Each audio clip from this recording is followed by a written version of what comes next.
এসেছো সেই তুমি বাড়িয়ে দিতে হাত দিন দুঃখীর বিপদে মামাটি মানুষের সবুজে সব। তো কেমন আছেন বাংলাদেশের জনগণ? আমরা এমন একটি দেশে বসবাস করি যে দেশের নেতারা জনগণের সেবা করার জন্য নিজেদের সাথে মারামারি করে মরে যায়। তো এমন একটি ত্যাগী নেতার বাড়ির সামনে আমরা দাঁড়িয়ে আছি। নেতার এক্ষুনি আগমন ঘটবে। আপনারা নেতার ইন্টারভিউ দেখতে হলে চোখ রাখুন আমাদের আনোয়ার টিভির পর্দায়। তো ইতিমধ্যে আমরা দেখতে পাচ্ছি আমাদের মধ্যে নেতার আগমন ঘটেছে। নেতা এখনই আমাদের মাঝে চলে আসলে আমি নেতার কাছে একটু কিছু বলবো। আসসালামু আলাইকুম নেতা। ওয়ালাইকুম আসসালাম। কেমন আছেন আপনি? আলহামদুলিল্লাহ। আপনি কোথা থেকে আসছেন? আসলে আমি আনোয়ার টিভি রিপোর্টার। তো আসলে আপনার কাছে কিছু প্রশ্ন ছিল জনগণের পক্ষ থেকে। আচ্ছা বলেন। তো আপনার কাছে প্রশ্ন হলো, এই যে মনে করেন আপনি যে দেশকে ভালোবাসেন, দেশের জন্য আপনি কি কি করতে চান?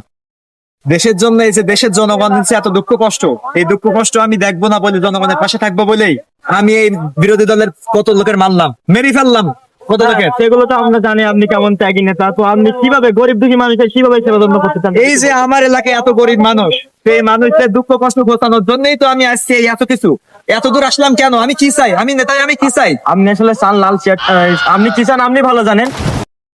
আমি কি চাই? আমি চাই যে সাথে আমার এই যে গরিব দুঃখী জনগণ, তারা সাথে একটু বড়লোক হতে পারে ভাই, তারা যেন একটু সুখে শান্তিতে থাকতে পারে। এইটাই তো আমি চাই, এইটা তো আমার চাওয়া পাওয়া। তো নেতা আপনিও তো একসময় গরিব ছিলেন, আপনি গরিবদের সেবা করতে করতে নিজে কিভাবে বড় লোক হলেন? अरे बाप रे, ये तो धोती खोल रहा है। সেই বন্ধু কিন্তু আমাদের একটু উত্তর এই দিন। এই তুই কোন টিভি? আমি আসলে আনাস টিভি থেকে আইছি। এই শালারে ব্যাক কর, শালারে ব্যাক কর, শালারে ব্যাটা খুলতে নে, ব্যাটা খুলতে নে ওরে। নেতা